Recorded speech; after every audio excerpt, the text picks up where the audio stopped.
الحمد لله الذي أنزل الفرقان على عبده ليكون للعالمين نذيرا. أشهد أن لا إله إلا الله وحده لا شريك له وأشهد أن محمدا عبده ورسوله. أما بعد فأعوذ بالله من الشيطان الرجيم. بسم الله الرحمن الرحيم. وإن كنتم جنبا فاطهروا. ہر طرح کی تعریف و ستائش اس اللہ رب العالمین کے لیے ہے جو تمام کائنات کا خالق ہے، رازق ہے، مربی ہے اور پالنہار ہے، اور درود و سلام نازل ہو اللہ کے آخری رسول جناب محمد الرسول اللہ صلی اللہ علیہ وسلم پر۔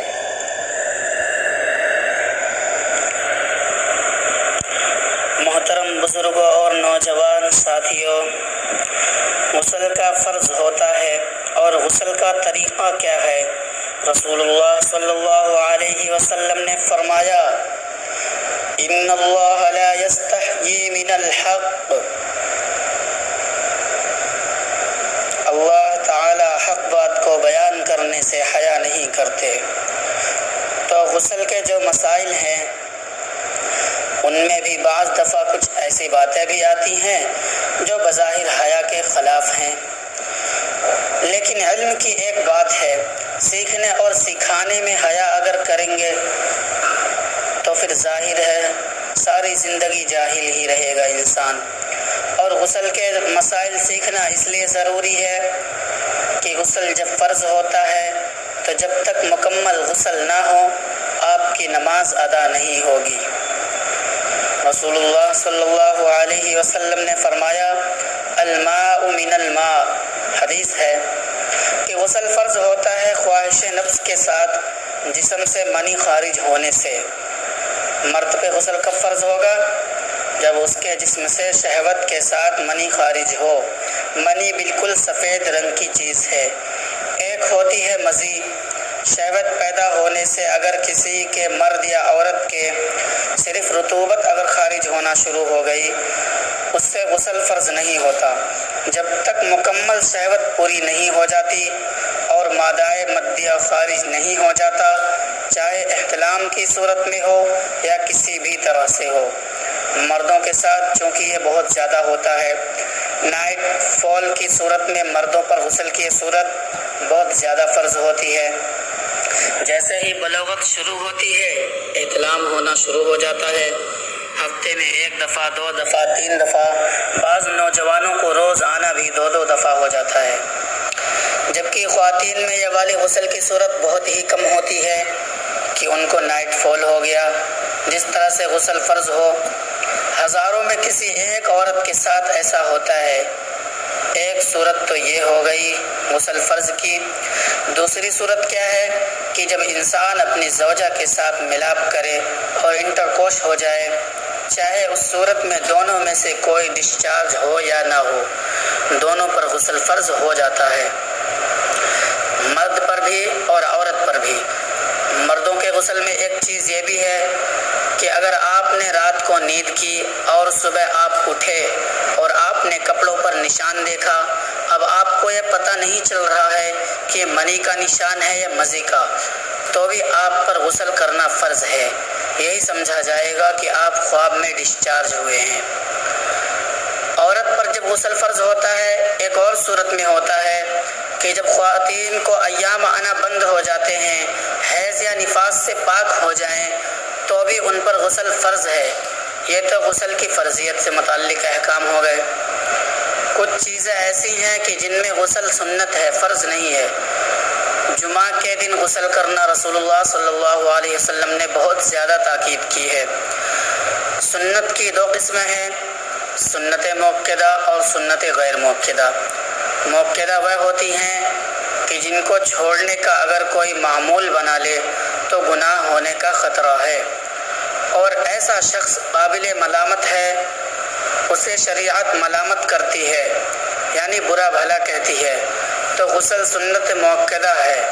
ہفتے میں 1 مرتبہ، چاہے جمعہ کے دن ہو یا کسی بھی دن ہو، جو مسلمان ہفتے میں ایک دفعہ بھی نہیں نہاتا وہ کتنا ہی نیٹ کلین ہو مگر شریعت کی نظر میں وہ قابل ملامت ہے۔ اسے تانے دینے چاہیے کہ شرم نہیں آتی ہو مسلمان اور رہتے ہو بھنگی اور چماروں کی طرح۔ ملامت تو اسی کو کہتے ہیں نا۔ اس کی دلیل ہے رسول اللہ صلی اللہ علیہ وسلم نے فرمایا، صحیح حدیث، کہ حق علی کل مسلم ان یغتسل کل اسبوع مرۃ، کہ ہر مسلمان پر لازم ہے کہ وہ ہفتے میں کم از کم ایک مرتبہ غسل کرے، چاہے اس پر غسل فرض نہ بھی ہو۔ اور کس دن بہتر ہے؟ وہ ہے جمعہ کے دن۔ نبی صلی اللہ علیہ وسلم نے حکم دیا ہے کہ جمعہ کے دن غسل کیا جائے۔ امام احمد بن حنبل کا مذہب یہ ہے کہ جمعہ کے دن غسل کرنا واجب ہے، سنت نہیں بلکہ واجب ہے، لیکن جمہور کا مذہب یہ ہے کہ سنت عمل ہے۔ غیر مسلم جب اسلام قبول کرتا ہے تو اس وقت بھی اس کے لیے غسل کرنا سنت عمل ہے۔ جب ہم مردے کو نہلاتے ہیں، جو مردے کو نہلائے تو اس پر غسل کرنا سنت عمل ہے۔ عید کے دن غسل کرنا سنت عمل ہے۔ تو یہ وہ تمام مواقع ہیں جن میں رسول اللہ صلی اللہ علیہ وسلم کی سنت ہے۔ غسل کا طریقہ کیا ہے؟ غسل میں 3 چیزیں فرض ہیں: منہ بھر کر کلی کرنا، ناک میں پانی ڈالنا کہ ناک کی جو نرم جگہ ہے وہاں اچھی طرح تر ہو جائے، اور پورے جسم پہ ایک مرتبہ پانی بہا دینا کہ جسم میں ایک بال کے برابر بھی خشک نہ رہے۔ یہ تو ہے فرض، یعنی یہ کام کسی نے کسی بھی طرح سے کر لیا غسل ادا ہو جائے گا، چاہے اس کی نیت غسل کی تھی یا نہیں تھی۔ کوئی آدمی چلتا ہوا جا رہا ہے، پھسل کے تالاب میں گر گیا اور پورے غوطے کھا کر باہر نکلا، کلی کر لے، ناک میں پانی ڈال لے تو غسل اس کا ہو جائے گا، البتہ اسے ثواب نہیں ملے گا چونکہ اس کی نیت غسل کی نہیں تھی۔ یہ تو ہے فرض، پورے جسم پہ پانی بہانا، کلی کرنا، ناک میں پانی ڈالنا۔ سنت طریقہ کیا ہے؟ رسول اللہ صلی اللہ علیہ وسلم غسل کیسے کرتے تھے؟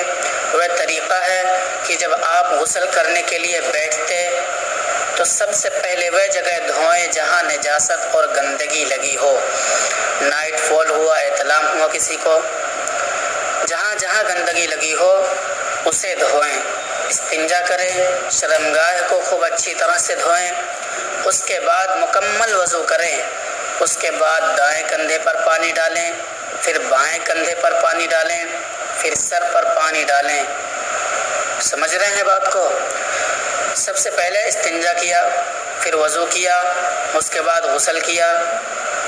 اگر کسی نے غسل میں وضو نہیں کیا اور ویسے ہی پورے بدن پر پانی بہا لیا تو بھی اس کا وضو ہو جائے گا، کیونکہ جب غسل کیا تو ساری اعضاء دھل گئی، اب دوبارہ وضو کرنے کی ضرورت نہیں ہے۔ بعض لوگ دوبارہ وضو کرنے بیٹھ جاتے ہیں، دوبارہ وضو کرنے کی ضرورت نہیں ہے، اسی وضو سے اب آپ نماز پڑھ سکتے ہیں۔ اللہ تعالی ہمیں غسل کے احکام کو سمجھنے اور عمل کرنے کی توفیق عطا فرمائے۔ وآخر دعوانا ان الحمد للہ رب العالمین۔ جو حضرات سنتیں نہ پڑھے ہیں وہ سنتیں پڑھ لیں۔